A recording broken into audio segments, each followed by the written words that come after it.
Nuevas voces, generando pensamiento crítico. Presentamos el comentario editorial de la doctora Macarena Alonso. Si les tuviera que decir todo lo que han escuchado en los últimos 40 años de la República Argentina en lo referido a su pasado, es falso. Todo lo que han escuchado respecto de Argentina ha sido construido por la izquierda, por las madres de Plaza de Mayo, por las abuelas y por todos aquellos que integraron Montoneros y el Ejército Revolucionario del Pueblo. Ni Argentina está en la vanguardia de los derechos humanos, ni las madres y las abuelas son blancas palomas.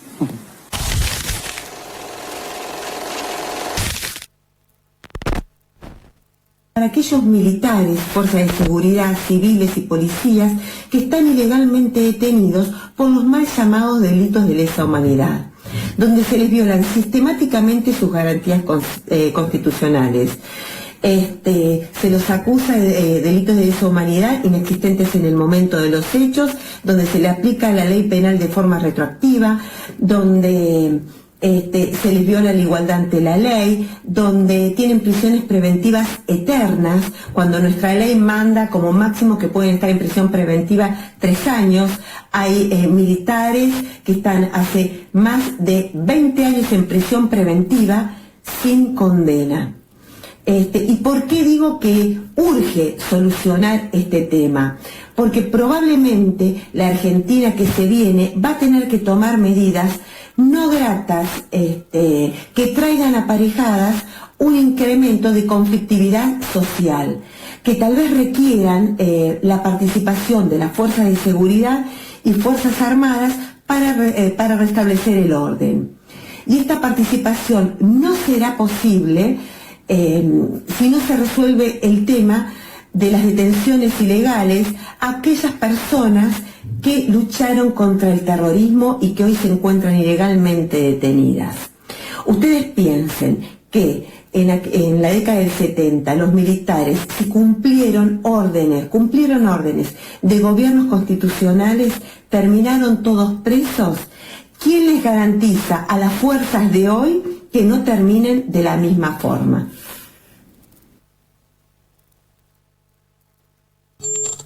Bien, para dar comienzo a este editorial, que lo titulé Un pasado más presente que nunca, escuchamos en los audios que escuchamos al comienzo, por un lado, a la candidata a vicepresidenta de La Libertad Avanza, Victoria Villarruel, exponiendo esta postura que tiene sobre el terrorismo de Estado, sobre la etapa de la dictadura, sobre lo que ella piensa a los militares y civiles condenados por crímenes de lesa humanidad como víctimas. Y luego escuchamos a María Cecilia Pando, que es amiga de Villarroel. No sé si ahora están distanciados o algo, pero fueron amigas. De hecho, Cecilia Pando dice que ella lo pudo conocer a Videla gracias a Victoria Villarroel, que fue el nexo. Ella es una activista argentina, por los derechos de los militares, y es esposa del mayor retirado Pedro Rafael Mercado, y presidenta de este grupo político que defienden, ¿no?, a los criminales de lesa humanidad, diciendo esto, que se violan los derechos. Lo interesante acá de lo que dice Cecilia Pando, que de alguna manera reafirma lo que nosotros exponemos y lo que nosotros, justamente lo que estuvimos hablando recién con Mariotto, ¿no?, que el programa de La Libertad Avanza, el programa neoliberal de Milei, el programa de restricción de derechos de Milei, necesita garantizarse con mucha represión. Porque si vos vas a desmantelar el Estado, si vos vas a quitar todos los derechos adquiridos, si vas a tener un programa de dolarización, de quita de soberanía, incluso, como yo les digo, de balcanización de la Argentina, pues son capaces de dividir la Argentina, puede pasar cualquier cosa, lo van a necesitar hacer con mucha fuerza, con mucha violencia. Entonces quieren garantizarle impunidad a los militares, a las fuerzas, a los que vayan a llevar adelante esa gran represión. Entonces, por eso digo que el pasado está más presente que nunca. Porque uno piensa, ¿no?, que esta vuelta de las ideas negacionistas, que parecíamos que nosotros ya lo habíamos superado, ¿no?, pero el volver a esto que expone esta mujer, la teoría de los dos demonios, la justificación de los crímenes cometidos durante la última dictadura militar por parte de La Libertad Avanza, nos trae esa disyuntiva, ¿no?, a días del balotaje presidencial. Nosotros nos tenemos que preguntar si es necesario debatir sobre lo ocurrido en los años 70, si hace falta quedarse en una discusión que entendemos que es del pasado, que se dice, no es que nosotros lo entendemos, sino pero ¿vale la pena quedarse en el pasado, en discutir el pasado, cuando se nos presentan un montón de problemáticas para resolver en la actualidad? Dígase inflación descontrolada, falta de proyección a futuro, trabajos mal pagos, falta de acceso a la vivienda, inseguridad, ¿no? Todos los problemas que tenemos. A primeras luces, y quizá más aún para los jóvenes que hayan nacido después del 2001, cuyos padres han nacido en la democracia ya, o sea, como que se va perdiendo generacionalmente la cercanía con lo que fue la dictadura militar. Quizás yo lo puedo hablar, no sé, con mi mamá o con mi papá, que ellos lo vivieron de cerca, pero cuando las generaciones van pasando, se va perdiendo esa cercanía temporal, ¿no? Más aún en los casos donde quizás no existan historias de familias vinculadas a la desaparición forzada, al exilio, que no se hayan vinculado con eso, ¿no? Que hayan tenido que esta cuestión de la búsqueda de la identidad, que es muy delicada, ¿no? Y que realmente si uno se mete en eso son cuestiones muy delicadas. Por eso siempre hemos insistido en esto del ejercicio de la memoria colectiva, por eso estar los 24 de marzo en la plaza, para que el recambio natural, porque es natural que las generaciones vayan cambiando, por eso lamentablemente las abuelas, las madres cada vez van quedando menos por una cuestión del ciclo de la vida, ¿no? Para que eso no nos lleve a olvidar, para que tengamos por eso se recuerda, por eso se está en la plaza. Lo que creo que debemos advertir es que todo ese pasado, todo eso que nosotros llamamos el pasado, no sé por qué volver al pasado, en verdad está más presente que nunca. Y aunque no lo advertimos, tiene justamente una relación directa de causalidad con los males que nos aquejan a la sociedad hoy, al día de hoy. El oyente me dirá, ¿qué tiene que ver una cosa con la otra? Cuando el oyente quizás está preocupado por el precio de la carne, que no puede hacer el asado, que no puede comprar el pan, que no puede comprar verdura, que no se puede comprar una ropa, que no puede alquilar. Y sí, que en esta Argentina, que fue granero del mundo, hoy más de la mitad de nuestros pibes vayan a comer a los comedores, es el resultado de aquella dictadura sangrienta. O sea, tenemos que hacer esa relación de causalidad, porque si no, no entendemos por qué volvemos a hablar de todo esto, ¿no? Que esta Argentina que pudo ser potencia, con una industria pujante, con una movilidad social ascendente, que en esta Argentina los programas sociales, lejos de ser una solución de contingencia, se hayan convertido en la única herramienta de supervivencia para jóvenes de 20 o 30 años, es en gran parte producto de esa dictadura, porque es inentendible que tengamos cantidad de chicos de 20, 30 años en plena edad de trabajar que tengan que conformarse con un programa social, porque no es digno. Digo, no es persona indigna la que cobra un plan social, sino que eso no te da posibilidad de proyecto de vida. Eso tiene que ser para cubrir una contingencia. Después lo que te dignifica es tener un trabajo con derechos, un trabajo que te garantice poder progresar, un trabajo que te garantice poder mantener a tu familia. Siempre hablamos de eso, no es lo mismo. Un programa social sí puede ser cuando estás desocupado, una contingencia, te pasa algo que no puedes trabajar. Gente que por ahí es más grande y no tiene posibilidad de insertarse en el trabajo, entonces bueno, esas personas por ahí sí, pero una persona que tiene toda la capacidad para trabajar, tiene que estar trabajando, con todos los derechos garantizados, es así. Y eso es parte de ese modelo social que instauró la dictadura también. Que un pibe que ha salido de la universidad, orgullosamente pública y gratuita, se vea obligado a trabajar por un sueldo de miseria, porque vos sí, te recibís, después vas con el título y ves que, no sé, esas expectativas que vos tenías cuando te recibiste no tienen nada que ver con la realidad, y que ese chico joven no tenga, ya no digo posibilidades de comprarse una casa o un terreno, sino que ya no puede alquilar hoy en día. Eso también, la falta de acceso a la vivienda, también es producto de la dictadura, de ese modelo que se instauró después de la dictadura. Cuando desde La Libertad avanza, y más específicamente la candidata a vicepresidenta de la Nación, Victoria Villarroel, reivindica el terrorismo de Estado y a aquellos militares condenados por genocidio, terrorismo de Estado y crímenes de lesa humanidad, esto hay que remarcarlo, son criminales de lesa humanidad, no son delincuentes comunes como quiere decir esta señora Pando. No son delincuentes comunes. Entonces la igualdad ante la ley hasta un punto, porque son criminales de lesa humanidad. Cuando vos usás las herramientas del Estado y usás el monopolio de la violencia que tiene el Estado para, en este caso, torturar, masacrar, aniquilar, robar bebés a la población civil, eso es crimen de Estado y lo tenemos que entender que es así. Es lo mismo que estamos hablando que está haciendo el Estado de Israel. Está cometiendo un genocidio. Una guerra es entre dos estados.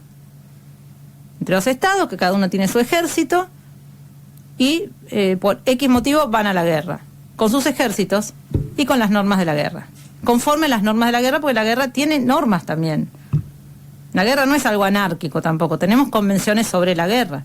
Hay cosas que no se pueden hacer. No se puede robar bebés ni se puede torturar en una guerra. Así que tampoco, ni aún en el caso que ellos dicen que hubo una guerra, tampoco, también están equivocados. Aún suponiendo que hubo una guerra, como dicen ellos. Entonces, esto digo, lo aclaro porque si no es como que tenemos que volver, y hay mucha gente que se cree todo este relato, ¿no? O por ahí dicen, no es que lo creen, pero dicen, no, yo ya estoy podrido, yo quiero que me resuelvan los problemas de ahora, déjense de joder con el pasado, déjense de hablar del pasado, vamos a las cosas de ahora. Pero ese pasado nos sigue afectando, porque nos cambió el modelo de acumulación, el modelo de productividad, el modelo laboral, todo eso lo cambió la dictadura militar. Como hablaba hoy Robelli, ¿no? Que tenemos las mismas leyes de entidades financieras, por ejemplo, ¿no? Son muchas cuestiones. Y bueno, esta señora Villarruel habla de tiene una carrera, una cruzada con esto de contar la historia completa. Y eso no es solamente va más allá de ser un acto reparador con sus defendidos, como dice ella. Porque la verdad que, no sé, personas como el Tigre Acosta, por ejemplo, responsable de los vuelos de la muerte, por ejemplo, ya son personas de edad senil que seguramente ya no puedan matar ni una mosca a esta altura, ¿no? Pero lo hace, y en esto fue muy clara y explícita, la escuchamos recién, su amiga Cecilia Pando, la escuchamos recién lo que dijo. Lo hace por lo que está por venir, no por lo que pasó. Porque son conscientes que el desmantelamiento del Estado, de la salud, de la educación, de los derechos laborales, de todos los derechos que hacen a nuestra vida cotidiana, se hace solo a costa de mucha sangre y de mucha represión. Lo que es más, vienen por la balcanización de la Argentina, la entrega total de nuestros recursos naturales, la destrucción moral de nuestra idiosincrasia. Acá es un tema moral, va más allá de lo político, va más allá de una diferencia política.